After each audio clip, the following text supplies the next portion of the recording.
اعوذ باللہ من الشیطان الرجیم بسم اللہ الرحمن الرحیم۔ آج کا ہمارا موضوع خلیفۃ اللہ فی الارض مسجود ملائکہ ابو البشر حضرت آدم علیہ السلام ہیں۔ اللہ تعالیٰ نے قرآن مجید میں 7 مرتبہ یا بنی آدم یعنی اے آدم کی اولاد کہہ کر پکارا۔ جب ہم سب آدم علیہ السلام کی اولاد ہیں اور حضرت آدم علیہ السلام اللہ کے نبی بنی نوع انسان کے باپ ہیں، تو آج ہم کیسے ذات پات، رنگ و نسل، عہدہ و مرتبہ کے لحاظ سے کسی ایک کو دوسرے پر برتری اور کمتری دینا شروع کر دیتے ہیں۔ جہاں تک نام آدم کا تعلق ہے تو آدم ادیم الارض سے ہے، جس کا مطلب گندمی رنگت والے کے ہیں۔ تخلیق آدم علیہ السلام سے پہلے اللہ تعالیٰ نے فرشتوں کو آگاہ فرما دیا تھا کہ میں اسے زمین میں اپنا خلیفہ بنانے والا ہوں۔ تو جب حضرت آدم علیہ السلام کو عالم اسباب یعنی زمین کے لیے تخلیق فرمانے کا ارادہ فرمایا تو کن یعنی ہو جا نہیں فرمایا، بلکہ اسباب کو اختیار کرتے ہوئے فرشتوں کو زمین پر مٹی لانے کے لیے بھیجا۔ اسرائیل جن کا کام روح قبض کرنا ہے، انہیں یہ ذمہ داری ملنے کی وجہ یہ تھی کہ وہ تخلیق آدم علیہ السلام کے لیے زمین سے مٹی لانے والے فرشتوں میں کامیاب ٹھہرے تھے۔ قرآن میں انسان کی تخلیق کے 4 مراحل کا ذکر ملتا ہے۔ پہلے سوکھی مٹی تھی، پھر اس میں پانی ملایا گیا، پھر اسے گوندا گیا، جس کے بعد وہ بجتی ہوئی حالت میں آ گئی۔ آئیے قرآن سے اس بارے میں فیض یاب ہوتے ہیں۔ ان مثل عیسیٰ عند اللہ کمثل آدم خلقہ من تراب ثم قال له کن فیکون۔ سورۃ آل عمران آیت نمبر 59۔ بے شک عیسیٰ علیہ السلام کی مثال اللہ کے نزدیک آدم علیہ السلام کی سی ہے، جسے اس نے مٹی سے بنایا، پھر اسے فرمایا ہو جا، وہ ہو گیا۔ سورۃ صاد آیت نمبر 71۔ اذ قال ربک للملائکۃ انی خالق بشرا من طین۔ وہ وقت یاد کیجئے جب آپ کے رب نے فرشتوں سے فرمایا کہ میں گیلی مٹی سے ایک پیکر بشریت پیدا فرمانے والا ہوں۔ سورۃ صافات آیت نمبر 11۔ فاستفتہم اہم اشد خلقا ام من خلقنا انا خلقناہم من طین لازب۔ ان سے پوچھئے کہ کیا یہ لوگ تخلیق کیے جانے میں زیادہ سخت اور مشکل ہیں یا وہ چیزیں جنہیں ہم نے آسمانی کائنات میں تخلیق فرمایا ہے؟ بے شک ہم نے ان لوگوں کو چپکنے والے کارے سے پیدا کیا ہے۔ سورۃ الحجر آیت نمبر 26۔ وَلَقَدْ خَلَقْنَا الْإِنسَانَ مِنْ صَلْصَالٍ مِّنْ حَمَإٍ مَّسْنُونٍ۔ اور بے شک ہم نے انسان کی کیمیائی تخلیق ایسے خشک بجنے والے گارے سے کی جو پہلے سن رسیدہ اور دھوپ اور دیگر طبیعتی اور کیمیائی اثرات کے باعث تغیر پذیر ہو کر سیاہ بودار ہو چکا تھا۔ اور یہ سارا عمل کہاں ہوا؟ جنت میں۔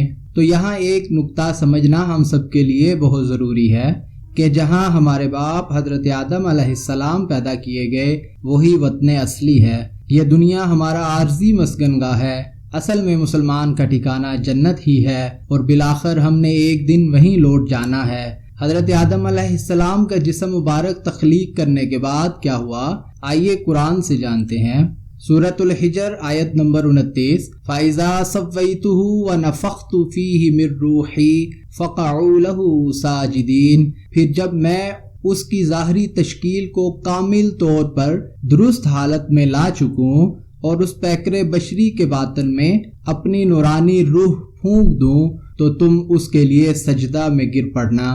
بدایہ و نہایہ سے معلوم ہوتا ہے حضرت آدم علیہ السلام کو جمعۃ المبارک کے روز بوقت بعد عصر پیدا فرمایا گیا۔ اولیاء اکرام کی زندگیوں کا مطالعہ کیا جائے تو معلوم پڑتا ہے کہ وہ عصر سے غروب آفتاب تک عبادت الہیہ میں ہمتاً گوش مشغول رہا کرتے تھے، اور حضرت بی بی فاطمہ رضی اللہ تعالی عنہا کا بھی ساری زندگی یہی معمول رہا ہے۔ اللہ تعالیٰ نے انسان کو کیسا بنایا؟ آئیے قرآن سے پوچھتے ہیں۔ سورۃ التین آیت نمبر 4۔ لَقَدْ خَلَقْنَا الْإِنسَانَ فِي أَحْسَنِ تَقْوِيمٍ۔ بے شک ہم نے انسان کو بہترین اعتدال اور توازن والی ساخت میں پیدا فرمایا ہے۔ اللہ کی اس مقدس اور لاریب کتاب سے جاننے کے بعد کوئی ذی شعور ناشکری کا ارتکاب کیسے کر سکتا ہے؟ اور اپنے کسی مسلمان بھائی بہن کا مذاق اڑانا اس کی رنگت، قد یا نین نقش کے حوالے سے ممکن نہیں ہو سکتا، کیونکہ وہ سب اللہ کی تخلیق کرتا ہے۔ اس نے خود اپنا کچھ نہیں بنایا یا پیدا کیا۔ روح ڈالنے کے بعد اللہ تعالیٰ نے حضرت آدم علیہ السلام کو فرشتوں کو سلام کرنے کا حکم دیا، اور آج جو لوگ جدید دنیا کے پڑھے لکھے ہونے کے زعم میں گڈ مارننگ گڈ نائٹ بولنا فخر محسوس کرتے ہیں، ان کے لیے حضرت آدم علیہ السلام اور ہمارے پیارے نبی حضرت محمد مصطفیٰ صلی اللہ علیہ وآلہ وسلم کی سیرت مبارکہ سے کیا سبق حاصل ہوتا ہے۔ تخلیق آدم علیہ السلام کے بعد اللہ تعالیٰ نے حضرت آدم علیہ السلام کو فرشتوں کو سلام کرنے کا حکم دیا، اور ہم مسلمان آپس میں جو سلام کرتے ہیں اس کے بارے میں قرآن ہمیں کیا کہتا ہے کہ الذین تتوفاہم الملائکۃ طیبین یقولون سلام علیکم ادخلوا الجنۃ بما کنتم تعملون، سورۃ نحل آیت نمبر 32۔ جن کی روحیں فرشتے اس حال میں قبض کرتے ہیں کہ وہ نیکی و طاعت کے باعث پاکیزہ اور خوش و خرم ہوں، ان سے فرشتے قبض روح کے وقت ہی کہہ دیتے ہیں تم پر سلام ہو، تم پر سلامتی ہو، تم جنت میں داخل ہو جاؤ ان اعمال صالحہ کے باعث جو تم کیا کرتے تھے۔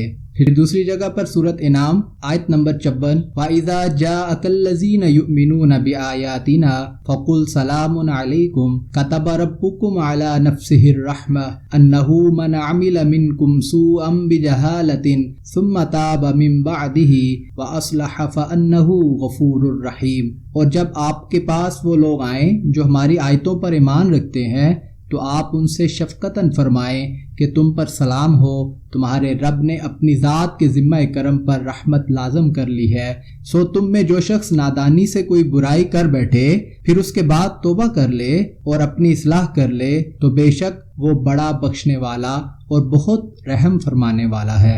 یہ تو دنیا کی زندگی، تو جب ہم مسلمان جنت میں پہنچیں گے جنت کے دربان ہمارا کیسے استقبال کریں گے؟ آئیے جانتے ہیں۔ سورۃ زمر آیت نمبر 73، وَسِیقَ الَّذِینَ اتَّقَوْا رَبَّهُمْ إِلَى الْجَنَّةِ زُمَرًا حَتَّى إِذَا جَاءُوهَا وَفُتِحَتْ أَبْوَابُهَا وَقَالَ لَهُمْ خَزَنَتُهَا سلام علیکم طبتم فادخلوها خالدین۔ اور جو لوگ اپنے رب سے ڈرتے ہیں انہیں بھی جنت کی طرف گروہ در گروہ لے جایا جائے گا، یہاں تک کہ جب وہ اس جنت کے پاس پہنچیں گے اور اس کے دروازے پہلے ہی کھولے جا چکے ہوں گے تو ان سے وہاں کے نگران خوش آمدید کرتے ہوئے کہیں گے تم پر سلام ہو، تم خوش و خرم رہو، سو ہمیشہ رہنے کے لیے اس میں داخل ہو جاؤ۔ چلیں جنت تو پہنچ گئے، اب جنت کے اندر کیا ہوگا؟ سورہ یونس آیت نمبر 10، دعواہم فیہا سبحانک اللہم وتحیتہم فیہا سلام وآخر دعواہم ان الحمد للہ رب العالمین۔ نعمتوں اور بہاروں کو دیکھ کر ان جنتوں میں ان کی دعا یہ ہوگی اے اللہ تو پاک ہے، اور اس میں ان کی آپس میں دعائے خیر کا کلمہ سلام ہوگا، یا اللہ تعالیٰ اور فرشتوں کی طرف سے ان کے لیے کلمہ استقبال سلام ہوگا، اور ان کی دعا ان کلمات پر ختم ہوگی کہ تمام تعریفیں اللہ کے لیے جو سب جہانوں کا پروردگار ہے۔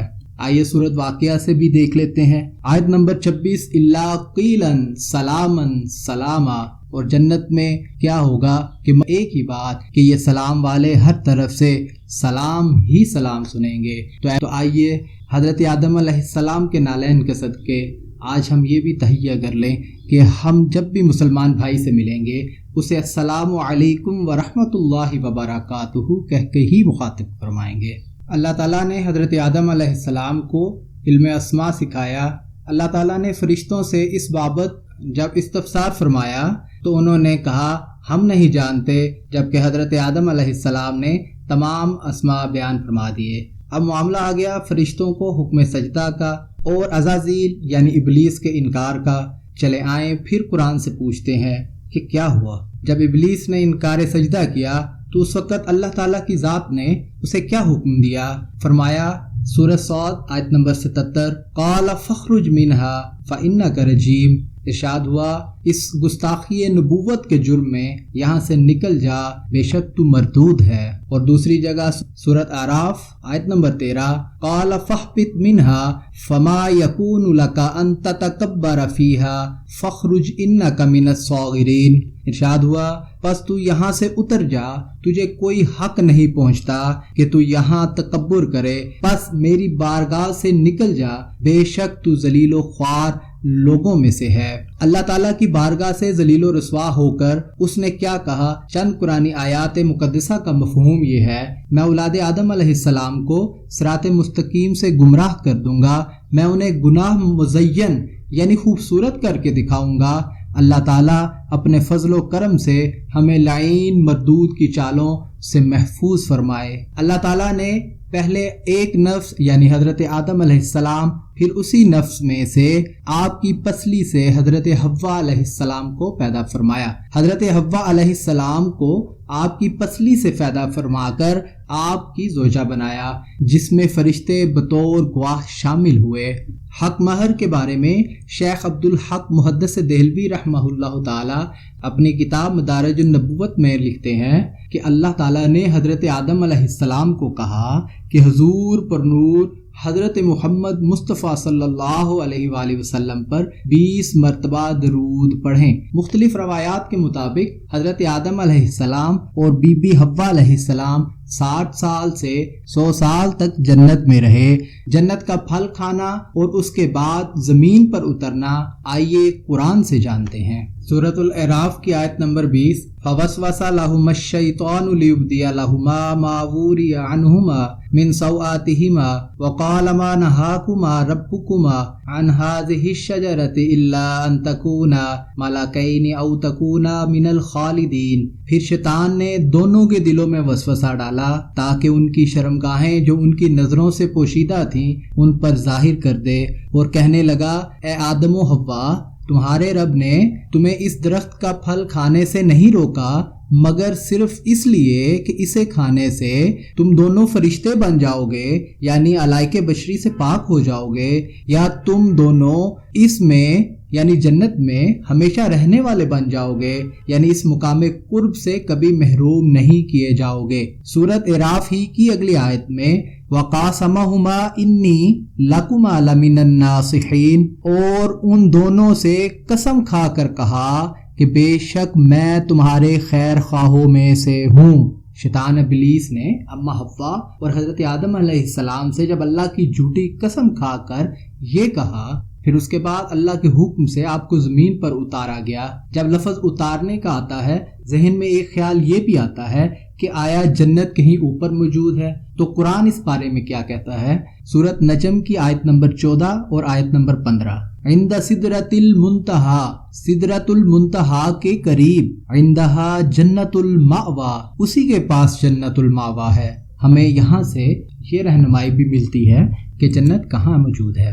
پھر جب حضرت آدم علیہ السلام اور اما حوا علیہ السلام زمین پر اترے تو اللہ تعالیٰ نے انہیں چند باتیں کہیں، اور وہ باتیں قرآن ہمیں کیا بتاتا ہے؟ سورۃ بقرہ آیت نمبر 36 فَأَزَلَّهُمَا الشَّيْطَانُ عَنْهَا فَأَخْرَجَهُمَا مِمَّا كَانَا فِيهِ وَقُلْنَا اهْبِطُوا بَعْضُكُمْ لِبَعْضٍ عَدُوٌّ وَلَكُمْ فِي الْأَرْضِ مُسْتَقَرٌّ وَمَتَاعٌ إِلَىٰ حِينٍ۔ پھر شیطان نے انہیں اس جگہ سے ہلا دیا اور انہیں اس راحت کے مقام سے جہاں وہ تھے الگ کر دیا، اور بالآخر ہم نے حکم دیا کہ تم نیچے اتر جاؤ، تم ایک دوسرے کے دشمن رہو گے، اب تمہارے لیے زمین میں ہی معینہ مدت تک جائے قرار ہے اور نفع اٹھانا مقدر کر دیا گیا ہے۔ سورۃ البقرہ کی نیکسٹ آیت نمبر 37 فَتَلَقَّىٰ آدَمُ مِن رَبِّهِ كَلِمَاتٍ فَتَابَ عَلَيْهِ إِنَّهُ هُوَ التَّوَّابُ الرَّحِيمُ۔ پھر آدم علیہ السلام نے اپنے رب سے عاجزی اور معافی کے چند کلمات سیکھ لیے، پس اللہ نے ان کی توبہ قبول فرما لی، بے شک وہی بہت توبہ قبول کرنے والا مہربان ہے۔ سورۃ البقرہ آیت نمبر 38 قُلْنَا اهْبِطُوا مِنْهَا جَمِيعًا فَإِمَّا يَأْتِيَنَّكُم مِّنِّي هُدًى فَمَن تَبِعَ هُدَايَ فلا خوف علیہم ولا هم یحزنون، ہم نے فرمایا تم سب جنت سے اتر جاؤ، پھر اگر تمہارے پاس میری طرف سے کوئی ہدایت پہنچے تو جو بھی میری ہدایت کی پیروی کرے نہ ان پر کوئی خوف طاری ہوگا اور نہ وہ غمگین ہوں گے۔ تو قرآن سورۃ البقرہ ہمیں اس دنیا میں رہنے کے لیے ایک بہترین سبق مہیا کرتی ہے۔ جب حضرت آدم علیہ السلام کو زمین پر اتارنے کا حکم دے دیا گیا تو اس وقت زمین پر کوئی ملک اور کوئی شہر کا تو وجود تھا ہی نہیں، کیونکہ حضرت آدم علیہ السلام اور بی بی حوا علیہ السلام کے علاوہ کوئی انسان ہی نہیں تھا۔ آپ ہند کے مقام پہ سرندیپ یا ایک اور نام ملتا ہے سری پاڑا، جو آج کے ملک سری لنکا میں ہے، وہاں زمین دنیا پر اتارے گئے اور بی بی حوا علیہ السلام موجودہ سعودی عرب کے شہر جدہ میں اتری۔ اس کے بعد حضرت آدم علیہ السلام آج کے مکہ معظمہ میں پیدل سفر کر کے گئے اور وہاں عین بیت معمور کے نیچے خانہ کعبہ کی تعمیر فرمائی، جس میں فرشتوں نے آپ کی مدد فرمائی۔ اما حوا علیہ السلام سے آپ کی ملاقات عرفات کے مقام پر ہوئی۔ خانہ کعبہ کی تعمیر کے بعد جب آپ نے طواف شروع کیا تو آپ آرام کرنے کے لیے حجر اسود پر بیٹھ جاتے جو جنت سے اتارا گیا۔ اس وقت اس کا رنگ سفید تھا، سفید پتھر کالا کیسے ہو گیا؟ اس کے پیچھے مسلمانوں کے گناہوں کی ایک لمبی تاریخ موجود ہے۔ ایک روایت میں ہے